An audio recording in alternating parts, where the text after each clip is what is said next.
Pernah gak sih kamu lagi scroll-scroll, terus ngerasa kok kayaknya semua yang dilihat, berita, tren, bahkan emosi, kayak di-setting ya? Seolah-olah kita lagi nonton pertunjukan gede banget. Nah, hari ini kita bakal bongkar tirainya, kita lihat apa sih yang sebenarnya terjadi di balik layar dunia media kita yang aneh ini. Coba deh, perhatiin kalimat ini. Ini nih, inti dari semua yang bakal kita bahas. Dan ini bukan cuma soal berita palsu atau filter foto doang ya, ini jauh lebih dalam dari itu. Ini soal gimana peta yang kita lihat di layar, timeline TikTok, judul berita, citra politik, udah jadi begitu kuat sampai-sampai wilayah aslinya, alias ya kenyataan itu sendiri, malah jadi kabur. Oke, biar gampang nangkap ide gedenya, kita mulai dari sesuatu yang deket banget sama kita. Sesuatu yang mungkin lagi kamu pegang sekarang. Yep, kita mulai dari timeline media sosial kamu. Coba ngaku deh, pernah kan lagi iseng scroll TikTok, tiba-tiba muncul video soal pembersih karpet ajaib atau lipstik yang warnanya kok kayaknya pas banget. 30 detik kemudian, nggak tahu gimana ceritanya, kamu udah masukin nomor kartu kredit. Kok bisa gitu ya? Emang kita beneran butuh barang itu? Ternyata itu bukan sulap, bukan sihir, tapi ada ilmunya. Sebuah studi dari Universitas Negeri Surabaya udah ngebedah formulanya. Jadi, mereka nemuin kalau iklan di TikTok itu nggak cuma jualan produk, mereka tuh jualan versi realitas yang lebih bagus. Pakai filter yang sempurna, editing yang ciamik, sama influencer yang nggak ada abisnya, mereka nyiptain efek viral yang bikin produk itu kelihatan lebih penting, lebih oke, dan anehnya lebih nyata dari barang aslinya. Fenomena TikTok tadi itu baru permukaannya aja loh. Buat bener-bener ngerti kenapa ini bisa terjadi, kita perlu mundur dikit beberapa dekade ke belakang. Kita bakal kenalan sama seorang pemikir yang kayak peramal gitu. Udah ngelihat ini semua bakal kejadian jauh sebelum ada internet. Namanya filsuf Prancis John Baudrillard. Nah, ini dia ide besarnya. Hiperrealitas. Gampangnya gini deh, kamu lihat foto burger yang sempurna banget di Instagram. Fotonya bikin ngiler, sampai akhirnya kamu pergi beli burger itu. Tapi pas burgernya datang, kok nggak sebagus fotonya? Nah, di sini, foto si salinan jadi lebih nyata dan lebih kuat daripada burger aslinya. Menurut Baudrillard, seluruh budaya kita sekarang tuh ya beroperasi kayak gitu. Dan kutipan ini, wah ngena banget.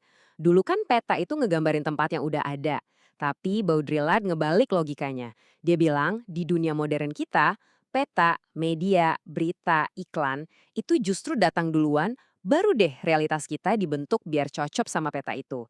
Jadi, media itu bukan lagi cermin dunia, tapi media itu yang menciptakan dunia.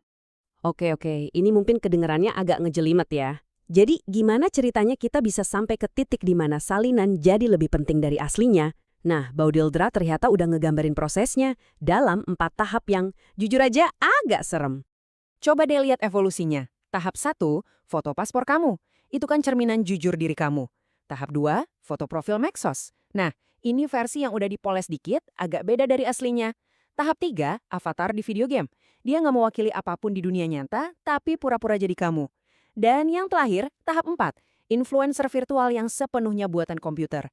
Nggak ada manusianya sama sekali, tapi followernya jutaan orang beneran. Itulah yang namanya simulacrum. Kata Baudrillard, sebagian besar budaya kita sekarang tuh udah ada di tahap 3 dan 4. Dan ini contoh dari dia yang jenius banget. Kita semua tahu kan Disneyland itu palsu.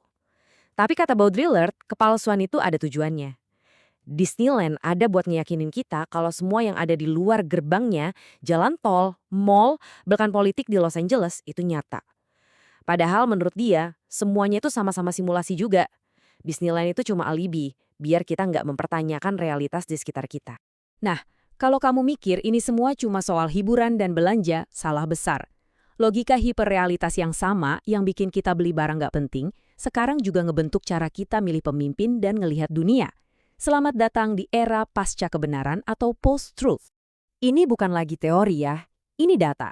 Coba lihat analisis dari BuzzFeed soal pemilu AS 2016. Berita-berita palsu teratas, yang benar-benar simulasi, ternyata dapat interaksi di Facebook lebih banyak daripada berita asli dari media-media terbesar. Kenapa? Ya karena simulasi itu seringnya lebih simpel, lebih bikin emosi, dan lebih menghibur. Sekali lagi, petanya lebih menarik daripada wilayah aslinya. Dan para politisi, mereka sadar betul soal ini. Kutipan dari politisi Newt Gingrich ini benar-benar pengakuan yang belak-belakan. Dia nggak bilang, saya akan ikutin fakta. Dia bilang, saya akan ikutin perasaan orang. Nah, ini adalah momen di mana si peta, perasaan, narasi emosional secara terang-terangan diakui lebih penting daripada wilayahnya. Fakta, teori, realita. Disinilah letak masalahnya. Jurnalisme idealnya ya tujuannya itu kan membangun pemahaman bareng-bareng berdasarkan fakta. Intinya informasi. Nah, logika media sosial itu beda banget. Tujuannya tuh engagement. Dan cara paling gampang dapat engagement ya lewat emosi yang kuat. Marah, ketawa, kaget. Di lingkungan kayak gini, kebenaran sering jadi korban pertama.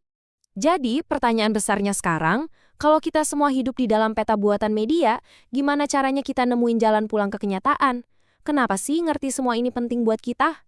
Baudrillard ngerangkum dilema kita dengan pas banget di sini. Kita punya akses ke informasi lebih banyak dari generasi manapun sepanjang sejarah. Tapi kok rasanya makin bingung? Kita tenggelam dalam data, tapi haus akan makna. Nah, itulah paradoks hidup di dunia hipernyata. Jadi, apa nih yang bisa kita bawa pulang dari obrolan ini? Intinya simple.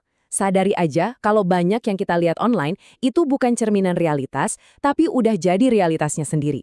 Peta ini ngaruh ke cara kita belanja, cara kita milih, dan cara kita ngerasa. Dan yang paling penting, kamu nggak bisa keluar dari peta kalau kamu bahkan nggak sadar lagi ada di dalamnya. Jadi, kesadaran itu kompas pertama kamu. Jadi aku mau tinggalin kamu dengan satu pertanyaan ini.